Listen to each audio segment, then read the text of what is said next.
بسم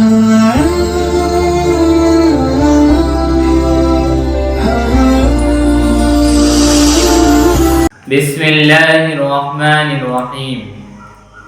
ایک ایمان والا اس بات کا اعتقاد رکھتا ہے اور یقین رکھتا ہے کہ اس دنیا سے رخصت ہو جانے کے بعد قفس عنصری سے روح کے پرواز ہو جانے کے بعد اس کی زندگی یوں ہی نہیں ختم ہو جائے گی، وہ گمنامی کی دنیا میں یوں ہی گم نہیں ہو جائے گا، بلکہ اس کے اس دنیا سے رخصت ہو جانے کے بعد اس کو جمع کیا جائے گا، اس سے سوال کیا جائے گا، اس سے محاسبہ کیا جائے گا، اس سے اکاؤنٹیبلٹی کی جائے گی۔ اگر انسان اس وہم و گمان میں ہے کہ اسے یوں ہی چھوڑ دیا جائے گا، اس سے کوئی سوال نہیں کیا جائے گا،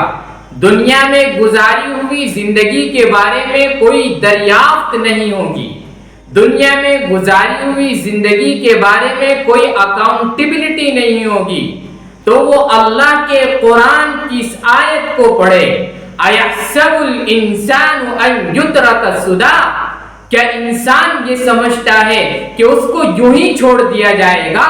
اس سے حساب و کتاب نہیں لیا جائے گا، اس سے اس کی زندگی کے بارے میں نہیں پوچھا جائے گا، اس سے اس کی جوانی کے بارے میں سوال نہیں کیا جائے گا، اس سے اس کے مال کے بارے میں نہیں پوچھا جائے گا، اس سے اس کے علم کے بارے میں نہیں پوچھا جائے گا۔ اَيَحْسَبُ الْإِنسَانُ أَن يُتْرَكَ سُدًى۔ کہ انسان یہ سمجھتا ہے کہ اسے یوں ہی چھوڑ دیا جائے گا اور ان سب چیزوں کے بارے میں کوئی سوال نہیں کیا جائے گا۔ سوال کیا جائے گا۔ آپ وہ حدیث اللہ کے نبی علیہ السلام کی سنیے جس میں اللہ کے نبی علیہ السلام کے اتنے سخت الفاظ ہیں، لا يزال قدما ابن آدم حتى يسأل عن خمس، ہٹ نہیں سکتے جب تک کہ اس سے 5 چیزوں کے بارے میں سوال نہ کر لیا جائے۔ عن عمرہ فیما افنا،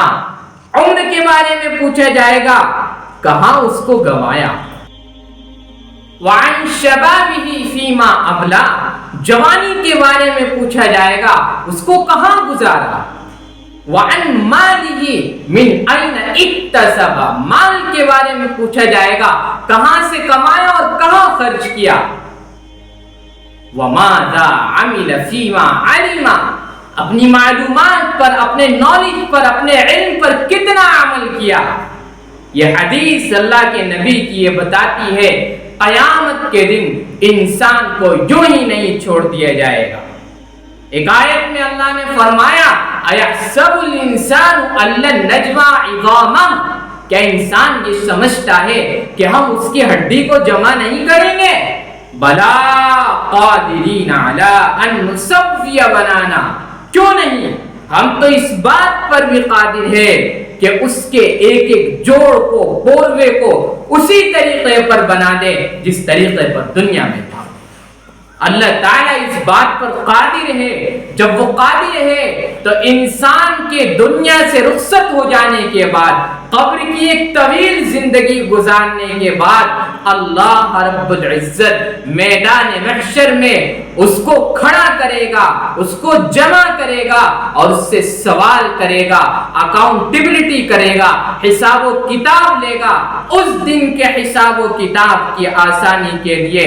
ضرورت اس بات کی ہے کہ اس موجودہ زندگی کے اندر جو بھی عمل کرے اس یقین کے ساتھ کرے، اس گمان کے ساتھ کرے کہ اس کا حساب و کتاب ہمیں اللہ کو دینا ہے، اور وہ اللہ ہمارے ہر عمل کو اسی طریقے پر دیکھ رہا ہے جس طریقے سے ہم اپنی کھلی آنکھوں سے دیکھتے ہیں۔ اس لیے اس دن کے سخت حساب و کتاب سے بچنے کے لیے، دائیں ہاتھ میں نامہ اعمال کرنے کے لیے اپنی زندگی کو اسی راستے پر لے کر آئے جس راستے پر آج سے 1400 سال پہلے پیغمبر علیہ الصلوۃ والتسلیم ہمیں چھوڑ کر گئے تھے، جس راستے پر صحابہ کرام گامزن تھے، جس راستے پر تابعین چلے، جس راستے پر علماء اور فقہا چلے، اور اسی راستے پر چلنے کے لیے اپنے مالک سے دعا بھی کرنی چاہیے، اہدنا الصراط المستقیم صراط الذین انعمت علیہم غیر المغضوب علیہم ولا الضالین۔ اے ہمارے مالک، اے ہمارے پروردگار، ہمیں سیدھے راستے پر گامزن فرما، سیدھے راستے پر لے کر آ، اس راستے پر لے کر آ جس راستے پر ان لوگوں کے راستے پر لے کر آ جن پر تیرا انعام ہوا ہے، ان لوگوں کے راستے سے بچا جن پر تیرا غضب ہوا ہے، اور جو ہمیشہ ہمیش سے گمراہ ہے اور گمراہی کا ٹھپا ان پر مہر زدہ ہو چکا ہے، ان لوگوں کے راستے سے بچا کر منعم علیہ لوگوں کے راستے پر لے کر آ۔ جب ہم اس دعا کے ساتھ اور اس عمل کے ساتھ زندگی گزاریں گے تو قیامت کے دن کے اکاؤنٹیبلٹی اور حساب و کتاب سے بچا نہیں۔